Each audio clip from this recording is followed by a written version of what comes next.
السلام علیکم ورحمۃ اللہ وبرکاتہ۔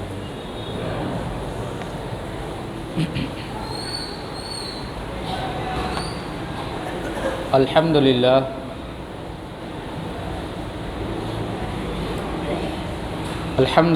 رب العالمین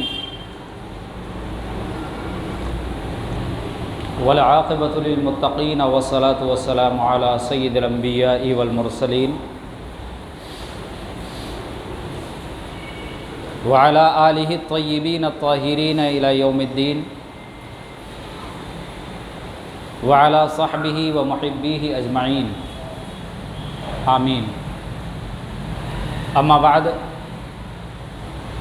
فقد قال اللہ تبارک و تعالی فی القرآن المجید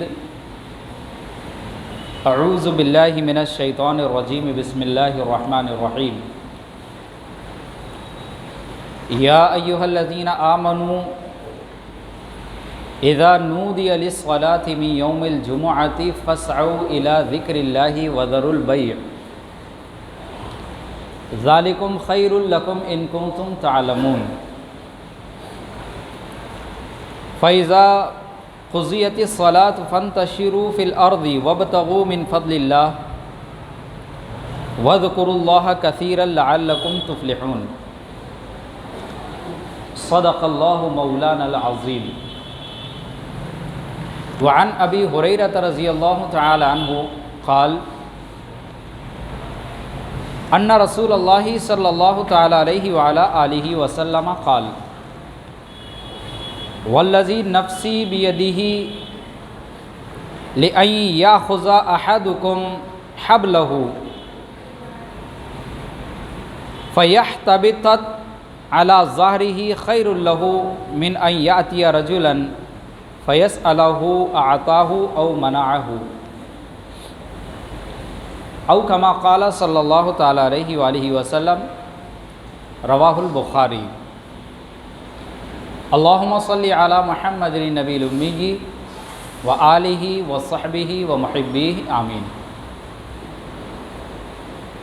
معزز و مکرم حاضرین گرامی قدر، ہماری گفتگو سلسلہ وار چل رہی تھی کہ گزشتہ جمعہ سے پہلے والے جمعہ میں آپ کے سامنے تجارت کے عنوان سے کچھ اہم باتیں آئی تھی کہ تجارت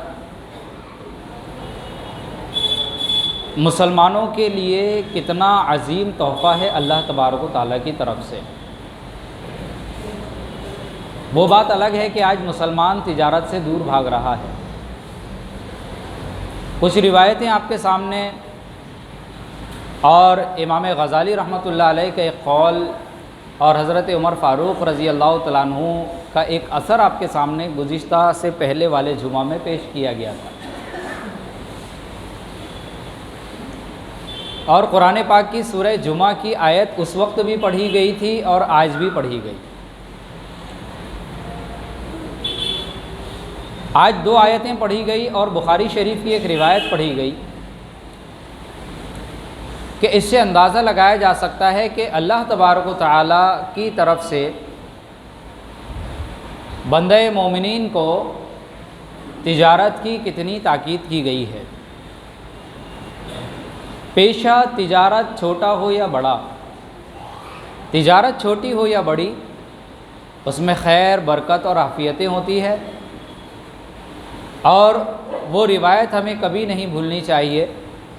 جو گزشتہ سے پہلے والے جمعہ میں کہی گئی تھی کہ اللہ رب العزت نے روئے زمین پر برکتوں کے 10 حصے رکھے ہیں، کہ اللہ تبارک و تعالیٰ کی طرف سے روئے زمین پر جو برکتیں نازل ہوتی ہے اس کے 10 حصے بنائے گئے ہیں، اس کے 10 حصے رکھے گئے ہیں، جن میں سے 9 حصے اللہ تبارک و تعالیٰ نے تجارت کے اندر رکھا ہے، باقی کا 1 حصہ ساری چیزوں میں تقسیم ہے۔ اندازہ لگایا جا سکتا ہے کہ تجارت کے اندر کتنی برکتیں ہیں۔ ہاں ایک چیز ہوتی ہے کہ بہت ٹف فائٹ ہوتی ہے تجارت کے اندر، اور بہت ہی کبھی کبھی خطرناک قسم کے حالات کا سامنا کرنا ہوتا ہے ایک تاجر کو، کہ وہ بیک فٹ کے اوپر آ کر کھڑے ہو کر پیچھے کے طرف دیکھتا ہے اور راہ فرار اختیار کرنے کی کوششیں کرتا ہے، کیونکہ اس کو کوئی رزلٹ نظر نہیں آتا۔ ابھی آج کے حالات کے اعتبار سے اگر تجارت کو دیکھا جائے تو واقعتاً کچھ ایسی پیٹرن کے اوپر تجارت چل رہی ہے کہ ایک چھوٹا موٹا اگر تاجر ہے تو وہ مارکیٹ میں کودتے سے ہی آتے سے ہی مارکیٹ کے اندر وہ ختم ہو جاتا ہے، کہ بازار کی جو بڑی مچھلیاں ہیں اس کو پوری طریقے سے نگل لیتی ہے، اس کو کھا جاتی ہے، اس کو تجارت کرنے نہیں دیتی، اور بازار کی جو بڑی مچھلیاں ہیں وہ بھی آپس میں سکون سے نہیں رہتی، بلکہ ایک دوسرے کو ختم اور کھانے کی فراق کے اندر لگی رہتی ہے، چاہے اس کے لیے اسے کسی بھی حد تک نیچے گرنا کیوں نہ پڑ جائے۔ ابھی یہی ماحول چل رہا ہے بازار کے اندر، مارکیٹ کے اندر یہی ہے، اس لیے بیچارہ جو چھوٹا موٹا دکاندار ہے اس کا تو کوئی تھاو لگتا ہے نہیں، وہ اسی لیے جو ہے تو ہمت بھی نہیں جٹا پاتا ہے کہ میں مارکیٹ کے اندر آ کر کھڑا رہوں، ہمت بھی نہیں کر پاتا۔ اور اگر وہ تھوڑی موڑی ہمت کرتا ہے تو جو پرانے پریکٹیکلی لوگ ہیں جو تجارت کے اندر لگے ہوئے ہیں وہ خود اس کو کہتے ہیں کہ بھائی کیوں اس جھمیلے کے اندر پڑ رہا ہے، پہلے ہی حالات بہت زیادہ ناگفتہ بھی ہے، مارکیٹ واقعتاً بہت زیادہ بگڑ چکا ہے، اور اس مارکیٹ کے بگڑنے میں کہیں نہ کہیں کسی نہ کسی درجے میں ہم مسلمانوں کا بھی ہاتھ ہے۔ میں یہ نہیں کہوں گا کہ مکمل ہمارا ہی ہاتھ ہے، لیکن کہیں نہ کہیں کسی نہ کسی درجے میں ہمارا بھی اپنا ہاتھ ہے اس مارکیٹ کے حالات کے بگڑنے میں۔ اور وہ ہاتھ کیسا ہے؟ وہ ہاتھ یہ ہے کہ ہم نے جب سے مارکیٹ سے ہاتھ کو کھینچا ہے، مارکیٹ کے اندر جو ہے تو بے راہ روی آ چکی ہے، من مانی قیمتوں پر اور بے جا چیزیں یعنی بیچی جا رہی ہے، ملاوٹیں جو ہے تو عروج کے اوپر چل رہی ہے، اور من مانی قیمتیں روز افزو جو ہے تو بڑھتی چلی جا رہی ہے۔ حالات کی تبدیلی کی وجہ سے اور وسائل کی تبدیلیوں کی وجہ سے چیزیں مہنگی ہوتی ہے، لیکن ابھی چند سالوں سے جو ہے تو چیزیں اس تیزی کے ساتھ مہنگی ہو رہی ہے کہ جو کئی سالوں کے اندر جو ریٹ بڑھا کرتے تھے وہ ریٹ اب دن بھر میں بڑھ جایا کرتے ہیں، کہ صبح کچھ اور دام ہوتا ہے اور شام تک کے ہوتے ہوتے کچھ اور دام ہو جاتا ہے، یعنی کہ یہ معاملہ تو سونے اور چاندی کے ساتھ چلا کرتا تھا، اب پیاز ادرک لہسن کے ساتھ بھی یہی معاملہ پیش آ چکا ہے۔ اس کی وجہ ہے کہ مارکیٹ سے پہلی چیز تو ہم لوگ غائب ہو گئے، اور دوسری چیز جو رہے سہے لوگ ہیں ہم لوگ، تو ان لوگوں نے اصول اسلامیہ کو جو ہے تو اپنے بالائے طاق اٹھا کر رکھ دیا، جس کی وجہ سے مارکیٹ کے اندر جو ہے تو بوال مچا ہوا ہے اور آگ لگی ہوئی ہے ہر چیز کو، تو کہیں نہ کہیں ہم اور آپ اس کے ذمہ دار ہیں۔ بہرحال تجارت یہ اللہ کے نبی صلی اللہ تعالیٰ علیہ وآلہ وسلم کا محبوب پسندیدہ مشغلہ ہے، اور ہم اور آپ جانتے ہیں کہ نبی کریم صلی اللہ تعالیٰ علیہ وآلہ وسلم بخود جو ہے تو ایک بہترین تاجر تھے۔ آپ جو ہے تو ایک ملک سے دوسرے ملک، ایک شہر سے دوسرے شہر باقاعدہ تجارت کی غرض سے سفر کیا کرتے تھے، آپ ایک بہترین تاجر تھے۔ اگر تجارت غلط ہوتی تو نبی کریم علیہ السلام اس اعلیٰ کام کو ہرگز نہیں کرتے۔ صحابہ کرام رضی اللہ تعالیٰ عنہ اجمعین کا ہم حال دیکھیں، ہمیں اور آپ کو پتہ ہے کہ جب بہت زیادہ پریشان کر دیے گئے مکہ کے صحابہ، تو وہ ہجرت فرما کر جب مدینہ المنورہ آئے تھے، اور نبی کریم علیہ السلام نے صحابہ اور اپنے مکی صحابی اور مدنی صحابیوں کے درمیان مواخات یعنی بھائی چارگی قائم کی تھی، انصار و مہاجرین کے درمیان۔ تو بھائی چارگی کیسی تھی کہ اگر کسی کے 2 مکان تھے تو انہوں نے مہاجر صحابہ کو 1 مکان دے دیا، کسی کے اگر آپ کے یہاں تک کہہ دیا، انہوں نے پیشکش کر دی، کسی کے 2 باغات تھے تو 1 باغ ان کو پیش کر دیا، یہاں تک پیشکش کر دی کہ کسی کی اگر 1 سے زائد بیوی تھی تو انہوں نے یہ کہا کہ اگر تم چاہو تو ہماری کسی ایک بیوی سے نکاح کر سکتے ہو، ہم اس کو طلاق دینے کے لیے تیار ہیں۔ یہ بھائی چارگی تھی۔ اور اپنی پراپرٹیوں کے اندر جب انصار صحابہ نے مہاجرین کو حصہ دینا شروع کیا تو مہاجرین صحابہ نے کہا تھا کہ نہیں، ہم کو جو ہے تو حصے نہیں چاہیے، آپ ہمیں جو ہے تو بازار کا راستہ بتا دیجئے۔ وہ چاہتے تو بیٹھے بیٹھائی کی کمائی حاصل کر سکتے تھے وہ، لیکن نہیں، انہوں نے ان سے یہ نہیں کہا کہ آپ کی جائیدادوں، آپ کی پراپرٹیوں کے اندر آپ جو ہے تو ہمیں شریک کریں، بلکہ انہوں نے یہ کہا کہ ہمیں بازار کا راستہ بتا دیجئے، بازار کے اندر جا کے اسٹرگل کریں گے، محنت و مشقت کریں گے۔ اور جب صحابہ بازار کے اندر آئے ہیں تو دنیا نے دیکھا ہے، اور آج بھی دنیا ان کی تاریخ پڑھ کر حیران ہے کہ جب وہ بازار کے اندر آئے تو اس بازار کے اندر وہ نبوی کردار بھی اترا جو نبی کریم علیہ الصلوۃ والسلام کی تعلیمات ان کے اندر پیوست ہوئی تھی، تو اس بازار میں جب وہ نبوی کردار اترا ہے تو وہ بازار صرف خرید و فروخت کا ضامن نہیں بنا، بلکہ اس بازار کے اندر لوگوں نے جنتیں بھی خریدی کہ لوگ جوگ در جوگ ایمان کے اندر داخل ہوئے۔ یہ نظام رہا ہے۔ بہرحال ہمیں بھی جو ہے تو تجارت کے اوپر آ کر کھڑے ہونے کی ضرورت ہے اور تجارت کو اپنانے کی ضرورت ہے، گھبرانے کی، پریشان ہونے کی کوئی ضرورت نہیں ہے۔ چند سنہرے اصول نبی کریم صلی اللہ تعالیٰ علیہ وآلہ وسلم نے ہمیں اور آپ کو عنایت فرمائے ہیں، ان اصولوں کے مطابق اگر ہم اپنی تجارتوں کو کریں گے انشاءاللہ تعالیٰ خیر اور برکت اور عافیتیں آئے گی۔ بس کچھ اصول ہوتے ہیں، ان اصولوں کو اپنا کر تجارت کی جائے۔ من مانی تجارت شریعت اسلامیہ نے بالکل منع کی ہے کہ من مانی تجارت ہرگز نہیں ہونا چاہیے۔ حضرت عمر فاروق رضی اللہ تعالیٰ عنہ باقاعدہ اعلان کرتے تھے، مدینہ کے بازار کے اندر چل کر باقاعدہ اعلان کیا کرتے تھے اور ڈونڈی پٹوایا کرتے تھے۔ حضرت عمر فاروق رضی اللہ تعالیٰ عنہ آپ فرمایا کرتے تھے کہ اگر کسی کو اصول دین یاد نہیں ہے، یعنی اصول تجارت یاد نہیں ہے، تو وہ ہمارے بازاروں سے باہر چلا جائے۔ یعنی کہ تجارت اصول دین کی بنیاد پر اگر کیا جائے گا تو واقعتاً خود بھی چین سکون اور امن کے ساتھ رہیں گے، اور جو لوگ ہم سے معاملہ کریں گے وہ تمام کے تمام جو ہے تو چین سکون، امن اور شانتی کے ساتھ رہیں گے۔ تجارت کے بارے میں تو نبی کریم صلی اللہ تعالیٰ علیہ وآلہ وسلم نے یہاں تک کہ ارشاد فرمایا، ایک حدیث میں نے جو بخاری شریف کی آپ کے سامنے پڑھی تھی، حضرت سیدنا ابو ہریرہ رضی اللہ تعالیٰ عنہ ارشاد فرماتے ہیں کہ حضور نبی کریم صلی اللہ تعالیٰ علیہ وآلہ وسلم نے ارشاد فرمایا کہ اس ذات کی قسم جس کے قبضے میں میری جان ہے۔ آپ سمجھ رہے ہیں کہ بات کو شروع کرنے سے پہلے آپ قسم کھا رہے ہیں اس باری تعالیٰ کی جس کے قبضے میں محمد الرسول اللہ صلی اللہ علیہ وسلم کی جان ہے۔ آپ فرماتے ہیں کہ والذی نفسی بیدی، اس ذات کی قسم جس کے قبضے میں میری جان ہے، کہ اگر کسی کے پاس ایک رسی ہو، اگر کسی کے پاس ایک رسی ہو اور وہ اس رسی سے لکڑی کے گٹھے کو باندھ کر اپنی پیٹھ پر اٹھا کر بازار میں لا کر فروخت کرے، اگر کسی کے پاس ایک رسی ہو اور اس رسی سے لکڑی کا گٹھا باندھ کر وہ بازار میں لا کر اس کو فروخت کرے، اور ایک شخص ایسا ہو کہ جو لوگوں کے سامنے نوکریاں مانگتا ہو اور ایک شخص ایسا ہو جو لوگوں سے پیسے مانگتا ہو، تو ان دونوں شخصوں میں بہتر شخص وہ ہے جو رسیوں سے گٹھا باندھ کر پیٹھ پر لکڑی ڈال کر بازار میں لا کر بیچے، یہ بہتر ہے۔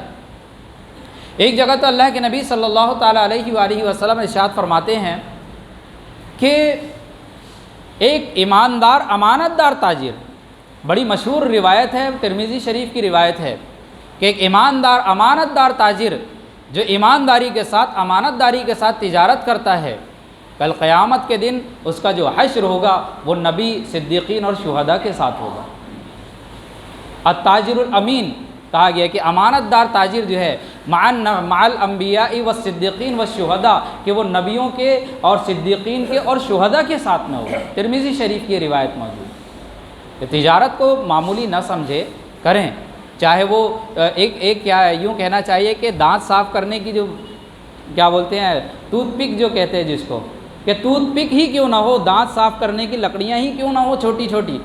اگر وہ بھی بیچ سکتے ہیں تو بیچیے، لیکن تجارت کیجیے مارکیٹ کے اندر آ کے، اور مارکیٹ کو جو ہے تو شرعی اصول اور شرعی جو ہے تو اس کے اعتبار سے ڈھالنے کی کوششیں کیجیے۔ اب چند اصول آپ کے سامنے پیش کرنے کی کوشش کرتا ہوں اس نیت کے ساتھ کہ ہم سب انشاءاللہ تعالیٰ اس کو سمجھ کر ان اصولوں کے مطابق مارکیٹ کو اچھے سے اچھا بنانے کی کوشش کریں گے، کیونکہ واقعتاً مارکیٹ بہت زیادہ خراب ہو گیا ہے۔ مارکیٹ کا یہ حال ہو گیا ہے کہ غریب سے غریب تر ہوتا چلا جا رہا ہے، اور امیر سے امیر تر ہوتا چلا جا رہا ہے، حتیٰ کہ یہ پوری دنیا کا جو پیسہ ہے وہ چند لوگوں تک محدود ہو گیا ہے۔ تخمیناً میں بتا سکتا ہوں کہ یہ پوری دنیا کی بات کریں تو پوری دنیا کا پیسہ تقریباً 250-300 افراد کے پاس پہنچ چکا ہے، اور ہمارے اس ملک کے اندر بات کی جائے تو 4-5 لوگوں کے پاس پورے ملک کا پیسہ پہنچ چکا ہے۔ یہ تجارت نہیں ہے، یہ غصب ہے، یہ غاصبانہ قبضہ ہے، یہ قبضہ ہے، یہ تجارت نہیں ہے، یہ لوگوں کے حقوق کو مارنا ہوا ہے، یہ قبضہ ہے۔ اور جو ہے تو سنہری باتیں کر کے، میٹھی میٹھی بات کر کے، اور دل کی اور من کی باتیں کر کے لوگوں کو بہلایا اور پھسلایا جا رہا ہے۔ بہرکیف ہمیں کسی سے کیا شکوہ؟ ہم تو دیکھیں کہ التاجر الامین حضرت محمد الرسول اللہ صلی اللہ تعالیٰ علیہ وآلہ وسلم نے کیا سنہرے اصول اس پوری کائنات، اس پوری دنیا کے انسانوں کو عنایت کیا ہے اپنے دین اسلام کے توسط سے۔ ان اصولوں کے اوپر ہمیں آ کر کھڑا ہونا ہوگا، تو انشاءاللہ تعالی ہم بھی مزے میں چین اور سکون کے ساتھ رہیں گے، اور ہم سے جتنے لوگ منسلک ہیں وہ تمام کے تمام مزے میں چین اور سکون کے ساتھ ہوں گے۔ سب سے پہلی چیز ان اصولوں میں پہلا اصول کیا ہے؟ سب سے پہلا اصول یہ ہے کہ ہم جب مارکیٹ کے اندر آ کر اتر رہے ہیں تجارت کی غرض سے، چاہے کچھ بھی ہو، ایک کوئلے کا ڈلا ہی کیوں نہ ہم بیچ رہے ہوں، اگر ہم مارکیٹ کے اندر اتر رہے ہیں تو سب سے پہلا اصول یہ ہے کہ ہمیں تجارت کے علوم سے واقفیت ہونا چاہیے کہ تجارت کے علوم کیا ہے۔ آدمی جو ہے تو اتر جاتا ہے مارکیٹ میں، ٹھیلا لگانا شروع کر دے رہا ہے اور صاحب زمین کے اوپر کپڑا بچھا کے تجارت شروع کر دے رہا ہے، لیکن اس کو یہ پتہ ہی نہیں ہے کہ تجارت کے علوم کیا ہے، تجارت کا علم حاصل کرنا۔ یہ جو روایت ہے، ایک حدیث بڑی مشہور حدیث ہے، طلب العلم فریضۃ علی کل مسلم و مسلمۃ، بہت مشہور حدیث ہے، یہ تقریباً سارے ہی مسلمانوں کو یاد ہوتی ہے کہ پیارے آقا صلی اللہ تعالیٰ علیہ وآلہ وسلم ارشاد فرماتے ہیں کہ علم کا حاصل کرنا ہر مسلمان مرد اور عورت پر فرض ہے۔ اس روایت کو سامنے رکھ کر امام غزالی رحمۃ اللہ علیہ نے اپنی کتاب کیمیائے سعادت کے اندر لکھا ہے کہ یہ روایت جو ہے تو صرف اس لیے یہ نہیں ہے کہ انسان کو نماز کیسی پڑھنا چاہیے اس کا علم حاصل کرنا فرض ہے، روزے کیسا رکھنا چاہیے اس کا علم حاصل کرنا فرض ہے۔ اس روایت کو سامنے رکھ کر کتاب البیوع کے اندر، یعنی کہ خرید و فروخت کے باب میں آپ نے روایت نقل کر کے ارشاد فرمائی کہ جب ایک آدمی تجارت کی غرض سے مارکیٹ کے اندر آئے تو اس کے اوپر بھی فرض ہے، اس کے اوپر بھی ضروری ہے کہ وہ تجارت کے علم کو حاصل کرے۔ آج مارکیٹ کے اندر کتنے لوگ ہیں ایسے جو واقعتاً تجارت کا علم رکھتے ہیں، مارکیٹ کی زبان سب کو معلوم ہے کہ مارکیٹ میں کیسے پھیلا جاتا ہے اور کس طریقے سے دھوکے بازی کر کے اور کس طریقے سے خراب مال کو اچھا بنا کر، یہ ساری چیزیں تو ہم نے سیکھ لی۔ کیا دل پر ہاتھ رکھ کے کہیے کہ ہم میں سے کتنے لوگ ہیں، اپنے آپ کے اوپر فیصلہ کریں کہ ہم میں سے ایسے کتنے لوگ ہیں یا ہم خود ایسے ہیں کہ ہمیں علوم دینیہ تجارت کے جو ہے تو معلوم ہے۔ تجارت کا علم دینی اعتبار سے ہر تاجر کے اوپر لازم ہے کہ سب سے پہلا اصول، اگر وہ بے اصولی کے ساتھ مارکیٹ کے اندر اترا ہے تو خود بھی پریشان ہوگا اور اس پریشانی کی بھرپائی کے لیے وہ دوسروں کو پریشان کرے گا، ایک دم لازمی چیز ہے، کیونکہ وہ پریشان ہے تو اب وہ پریشانی کی بھرپائی کرے گا کہاں سے؟ ظاہر سی بات ہے کہ جلے گی کہیں اور بجھے گی کہیں اور، یہ ایک عام سا جملہ ہے کہ وہ یہی کرتا ہے مارکیٹ کے اندر آ کے۔ اس لیے ہمیں سب سے پہلا اصول یہ قائم کرنا ہوگا۔ اس کے بعد دوسری چیز نیت کی درستگی، کہ ہم حیران ہوتے ہیں کہ یار ہم جو ہے تو نماز کے لیے، جیسے کہا جائے کسی کو نماز کے لیے، جیسے نماز کے لیے نیت کی جاتی ہے، روزوں کی ایک نیت ہوتی ہے، ہر چیز کی نیت ہوتی ہے، تو کیا تجارت میں بھی کوئی نیت ہوتی ہے؟ واقعتاً نیت ہوتی ہے۔ یہ اصول نمبر 2 ہے تجارت کا کہ ہم اپنے نیتوں کو بھی درست رکھیں۔ نیتوں کے درست رکھنے میں 4 باتوں کا خاص طور سے دھیان رکھا جائے، یعنی 4 چیزوں کے اوپر اگر ہم تجارت کے لیے مارکیٹ کے اندر اتر رہے ہیں تو 4 باتوں کو مد نظر رکھنا چاہیے نیت کے اندر۔ سب سے پہلی بات نیت کے اندر یہ کہ اپنی تمام تر محنت، جتنی بھی محنت ہم صبح سے لے کر شام تک کر رہے ہیں، اپنی تمام تر محنت، اپنی تمام تر مشقت اور جد و جہد کے بعد توکل پورا اللہ کے اوپر رکھے، اپنی محنتوں کے اوپر ہرگز نہ رکھے۔ آدمی یہیں پر آ کر جو ہے تو ڈپیٹ کھاتا ہے کہ میں نے اتنی محنت کیا، نتیجہ جو ہے تو 0 نکلا، تو دوسرے دن وہ پھر سہولت کے راستے تلاش کرتا ہے، اور وہ سہولت کے راستے غلط والے ہوتے ہیں۔ تو اپنی محنت کے اوپر جو اعتبار کرے گا، اپنی محنت کے اوپر جو بھروسہ کرے گا، وہ 100% غلط راستے کے اوپر چلا جائے گا۔ اپنی جد و جہد، اپنی محنت کے اوپر ہرگز توکل نہ کرے، محنت انتھک کرے، جان توڑ کر کرے، لیکن بھروسہ اللہ کی ذات پر کرے۔ یہ سب سے پہلا اصول ہے نیت کا۔ جیسے کہ ہم کہتے ہیں نا انما الاعمال بالنیات، بخاری شریف کی سب سے پہلی روایت، سب سے مشہور روایت، کہ تمام اعمال کا، یہ نہیں کہا گیا کہ نماز کا دار و مدار نیت پر ہے، یا یہ نہیں کہا گیا کہ روزے کا دار و مدار نیت کے اوپر ہے، تمام اعمال کا انما الاعمال بالنیات، تمام اعمال کا، چاہے وہ آپ کی تجارت ہی کیوں نہ ہو، چاہے وہ آپ کی زراعت ہی کیوں نہ ہو، تمام اعمال کی بنیاد، اس کا دار و مدار نیتوں کے اوپر ہوتا ہے۔ تو نیت کیسی ہونا چاہیے؟ نیت میں 4 باتوں کا دھیان رکھا جائے۔ سب سے پہلی بات کیا کہ کتنی ہی محنت انتھک کوششیں ہم کر رہے ہیں، بھروسہ اللہ کی ذات پر رکھے، یہ نیت کے ساتھ ہم تجارت کریں۔ اب اس میں ہوتا کیا ہے؟ اس میں ہوتا کیا، بہت سارے تاجر ٹکراتے ہیں ہم لوگوں سے، بات کرتے ہیں باقاعدہ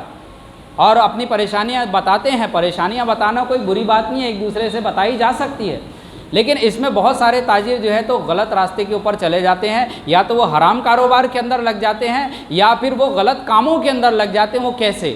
وہ غلط کاموں میں ایسے کہ پھر اس کو جو ہے تو کوئی دوسرا اچک لیتا ہے، اس انداز سے اچک لیتا ہے دوسرا کہ وہ اس کو کہتے ہیں کہ ارے یار پہلے جو ہے تو دکان کھولا تھا، بہت اچھی چل رہی تھی ماشاءاللہ، روزانہ 20-30 گراہک آ جا رہے تھے، 2-4-5 ہزار کا غلہ اٹھ جا رہا تھا، ابھی تو 2-4-500 روپے بھی مشکل ہو گیا ہے، 25-50 پر ہی پورا دن گزر جا رہا ہے، نکل جا رہا ہے۔ یار پہلے کچھ تھا آج کچھ اور ہے، یا کہیں ایسا تو نہیں ہے کہ کسی نے کچھ کر دیا؟ آدمی اس طرف پھر دوڑتا ہے۔ یہ مارکیٹ میں بیٹھنے والے 90% لوگوں کا حال ہے،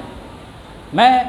ڈھکی چھپی بات نہیں، 90% لوگوں کا یہی حال ہے کہ ان کی سوچ سیدھے ادھر جاتی ہے کہ یار کسی نے کچھ کر تو نہیں دیا، اور پھر جو ہے تو عاملین سے جب ملاقاتیں ہوتی ہے، اگر کوئی ایماندار ہے تو وہ کچھ اچھی رہنمائی کر دے گا، ورنہ تو جو خطرناک قسم کا ہے کہ جس کی خود دکان مندی پڑی تھی، اس نے کہا اچھا گراہک آیا تو وہ پھر اس کی دکان چمکانے کے چکر میں لگ جاتا ہے، اور پھر وہ یہ کہتا ہے کہ واقعتاً تمہاری روزی تو بہت خطرناک باندھ دی گئی، بہت خطرناک باندھ دی گئی ہے روزی۔ تو یہ روزیوں کے بننے کے اوپر یہاں پر اس مجمع میں بڑی ذمہ داری کے ساتھ میں یہ بات کہوں گا کہ روزی دنیا کی پوری کائنات کی کوئی بھی طاقت کسی کی باندھ نہیں سکتی، باندھ ہی نہیں سکتی۔ کیوں؟ کیونکہ نحن نرزقکم و ایاہم و نحن نرزقہم و ایاکم، کہ ہم تمہیں بھی رزق دیتے ہیں اور جانوروں کو بھی ہم رزق دیتے ہیں۔ جب دینے والی ذات اللہ کی ہے تو وہ کون سی طاقت ہے جو اللہ سے بڑی ہو گئی جس نے اس کو باندھ دیا؟ یہ سب سے خطرناک چیز ہے۔ وہ کون سی طاقت ہے؟ نحن نرزقکم و ایاہم، کہ ہم تم کو بھی ہم دیتے ہیں اور جانوروں کو بھی ہم دیتے ہیں۔ پتہ یہ چلا کہ دینے والی ذات اللہ کی ہے، تو اس کا صاف مطلب ہوگا کہ اگر روزی بن گئی ہے تو وہ وہی شخصیت روزی کو باندھ سکتی ہے جو اللہ سے زیادہ طاقتور ہوگی۔ ہم بہت خطرناک چیز کی طرف چلے جاتے ہیں، بہت خطرناک موڑ پر جاتے ہیں۔ برائے مہربانی مارکیٹ کے احباب خاص طور سے اس چنگل سے، اس جال سے اپنے آپ کو نکالنے کی کوشش کرے اور نیت کی درستگی کرے۔ نیت میں سب سے بنیادی چیز ہے یہ کہ اپنی محنتوں کے اوپر جو بھروسہ کرتا ہے وہ اس قسم کے قدم اٹھانا شروع کر دیتا ہے، اور جس کو پورا بھروسہ اللہ کی ذات پر ہوتا ہے۔ اتنے بڑے بڑے دکانوں پہ تغرے تو لگاتے ہیں، لیکن ان تغروں کے اوپر کبھی بیٹھ کر تنہائیوں میں سنجیدگی سے سوچیں کہ ہم تغرہ تو لگا دیتے ہیں واللہ خیر الرازقین، کہ اللہ بہترین روزی دینے والا ہے، تو پھر کیوں ہم یہ ادھر ادھر چلے جاتے ہیں کہ کوئی دوسرا باندھنے والا بھی ہے؟ روزیاں کوئی نہیں باندھتا، روزیاں کوئی باندھتا نہیں ہے، اور قیامت تک کوئی باندھ بھی نہیں سکتا۔ اور اگر کوئی عامل آپ کو یہ کہتا ہے کہ آپ کی روزی باندھ دی گئی ہے تو یہ سمجھ لیجئے وہ عامل نہیں بلکہ بہت بڑا جاہل ہے، اور یہ بھی سمجھ لیجئے کہ وہ کسی اور کا نہیں، شیطان کا آلہ کار ہے، جو آپ کو جو ہے تو لوٹنا چاہتا ہے۔ وہ ایک قسم کا ڈاکو ہے جو آپ اس کے ہاتھ کے اندر لگ چکے ہیں، اور آپ کو کس لائن سے اور کیسے کیسے صاف کرے گا اللہ ہی بہتر جانتا ہے۔ تو اس بات کے اوپر خاص طور سے اس پر دھیان دیا جائے۔ تو نیت میں سب سے پہلی چیز، 4 باتیں بتایا تھا، بار بار اسی بات کو دہرا رہا ہوں کیونکہ میری ذمہ داری ہے آپ کو یاد کرا کے دکان پر بھیجنا، یہ میری ذمہ داری ہے۔ تو میں انشاءاللہ تعالیٰ کوشش کروں گا کہ آپ کو یاد ہو جائے کہ سب سے پہلی چیز کیا ہے کہ اپنی محنتوں کے اوپر بھروسہ ہرگز نہ کیا جائے، بھروسہ اللہ کی ذات کے اوپر کیا جائے۔ نیت میں دوسری چیز ہوتی ہے، نیت کی دوسری چیز ہوتی ہے درستگی کی، کہ یہ نیت کرے تجارت میں باقاعدہ۔ دوسری چیز یہ ہے کہ یہ نیت کرے کہ میں اس لیے تجارت کرتا ہوں، جو بھی ہے، میں ٹھیلا چلا رہا ہوں نا، ٹھیلے کے اوپر سامان بیچ رہا ہوں نا، میں اس لیے تجارت کرتا ہوں تاکہ خود کی اور اپنے اہل و عیال کی معاشی ضروریات عزت کے ساتھ پوری کر سکوں۔ اس نیت کے ساتھ وہ جو ہے تو مارکیٹ کے اندر اترے کہ میں خود کی، اپنے اہل و عیال کی معاشی ضروریات عزت کے ساتھ پوری کر سکوں، اور میں لوگوں کا محتاج نہ رہوں بلکہ صرف اللہ کا محتاج رہوں، اور مجھے اتنی روزی مل جائے کہ میں اللہ کی عبادت کے لیے پوری طرح فارغ ہو جاؤں۔ اتنی روزی مل جائے کہ میں سہولت کے ساتھ، آسانی کے ساتھ اللہ تبارک و تعالیٰ کی عبادت کے اندر مشغول رہوں۔ اگر وہ اس نیت کے ساتھ جب اپنے گھر سے ٹھیلا لے کر تجارت کی غرض سے نکلے گا، میں سمجھتا ہوں کہ کوئی شیطانی طاقت اس کے ٹھیلے کے اوپر آنے والی برکتوں کو نہیں روک سکتی، اس کی اس ریڑھی پہ آنے والی برکتوں کو کوئی طاقت نہیں روک سکتی۔ نیتوں کی درستگی کیجیے۔ باقاعدہ ایک روایت میں اللہ کے نبی صلی اللہ تعالیٰ علیہ وآلہ وسلم کا فرمان ہے کہ من طلبت دنیا حلالا استعفافا عن المسألة وسعیا علی عیالہ وتعطفا علی جارہ لقی اللہ وجہہ کالقمر لیلۃ البدر ومن طلبت دنیا حلالا مکاثرا مرائیا لقی اللہ وہو علیہ غضبان۔ رواہ مصنف ابن ابی شیبہ۔ مصنف ابن ابی شیبہ کی میں یہ روایت موجود ہے جس کے راوی حضرت سیدنا ابو ہریرہ رضی اللہ تعالیٰ عنہ ہے۔ اس روایت کا ترجمہ یہ ہے کہ پیارے آقا صلی اللہ تعالیٰ علیہ وآلہ وسلم ارشاد فرماتے ہیں کہ جو طلب دنیا کے اندر نکلا، یعنی تجارت کے لیے نکلا، طلب دنیا کا مطلب تجارت، جو تجارت کے لیے نکلا حلال نیت کے ساتھ کہ حلال تجارت کروں گا، اور اس کی نیت یہ ہے، اس کی نیت، اس کی سوچ یہ ہے کہ اس تجارت کو میں اس لیے کر رہا ہوں تاکہ کسی کے آگے ہاتھ پھیلانا نہ پڑے، میں اس نیت کے ساتھ اس تجارت کو کر رہا ہوں تاکہ کسی کے آگے ہاتھ پھیلانا نہ پڑے، اور اس نیت کے ساتھ میں تجارت کر رہا ہوں کہ میرے اہل و عیال کو بھی کسی کے آگے ہاتھ پھیلانے کی ضرورت پیش نہ آئے، اور تجارت کے بعد جو وہ مال کمائے اس مال کے ذریعے سے اپنے پڑوسی کو وہ تکلیف نہیں پہنچاتا ہو، تو اللہ تبارک و تعالیٰ سے اس حال میں وہ ملے گا کہ اس کا چہرہ اتنا روشن ہوگا جیسے 14ویں رات کا چاند۔ اس حال میں اللہ تبارک و تعالیٰ سے ملاقات کرے گا کہ جیسے 14ویں رات کا چاند روشن ہوتا ہے، میدان محشر میں اس کا چہرہ اس طریقے سے روشن ہوگا، اللہ کے حضور وہ ایسے حاضر ہوگا۔ اور اگر کوئی دنیا کی طلب کرنے کے بعد لوگوں کو تکلیف پہنچاتا ہے تو فعلیہ غضبان، تو اس کے اوپر اللہ تبارک و تعالیٰ کا غضب نازل ہوگا۔ تو اس نیت سے ہرگز تجارت نہ کرے۔ اور اس کے بعد ہماری اپنی تجارتوں کے اندر تیسری چیز کہ اپنی تجارت کے حصول جو ہے تو منفعت کے ساتھ ساتھ، جیسے کہ اب میں تجارت کر رہا ہوں تو ظاہر سی بات ہے نفع مجھے ہی حاصل ہوگا، تو تیسری بات کا نیت کے اندر چل رہی ہے یہ تیسری بات کا خاص طور سے خیال رکھا جائے کہ اپنے ذاتی حصول منفعت کے ساتھ ساتھ، یعنی اپنے نفع کے ساتھ ساتھ تمام انسانوں کا عموماً اور مسلمانوں کا خصوصاً جو ہے تو ان کی خدمت کی نیت کی جائے کہ میں اس کے ذریعے سے نفع حاصل تو کروں گا، لیکن میں پوری عالم انسانیت کی خدمت کروں گا اس تجارت کی غرض سے، اور خاص طور سے مسلمانوں کی خدمت کروں گا، یعنی خدمت کے جذبے سے تجارت کی جائے۔ لیکن آج تجارت جو ہے تو لوٹنے کے جذبے سے کی جاتی ہے کہ بس کیا کر لوں کہ اس کا جیب خالی ہو جائے، بس کیا کر لوں کہ وہ پوری تھیلی میری ہی دکان سے بھر کر لے کے چلا جائے، اور وہ ہر مکر و فریب اور ہر قسم کی عیاری اور مکاری کو روا سمجھتا ہے۔ جبکہ تجارت میں نیت کیا ہونا چاہیے؟ نمبر 3 پر کہ مجھے جو نفع حاصل ہو وہ تو ہوگا ہی، لیکن ساتھ ہی ساتھ پورے انسانوں کو فائدہ پہنچنا چاہیے، اور خاص طور سے مسلمانوں کو فائدہ پہنچنا چاہیے، یعنی دوسروں کو فائدہ پہنچانے کی بھی نیت ہماری نیتوں کے اندر ہونا چاہیے۔ اور چوتھی آخری بات نیت کے ذیل کے اندر وہ یہ ہے کہ میں تجارت اس لیے کر رہا ہوں تاکہ اس تجارت کے شعبے میں اللہ کے احکام اور رسول اللہ صلی اللہ علیہ وسلم کی سنتوں کو عملاً زندہ کروں گا، یعنی کہ یہ تجارت تبلیغ دین ہے،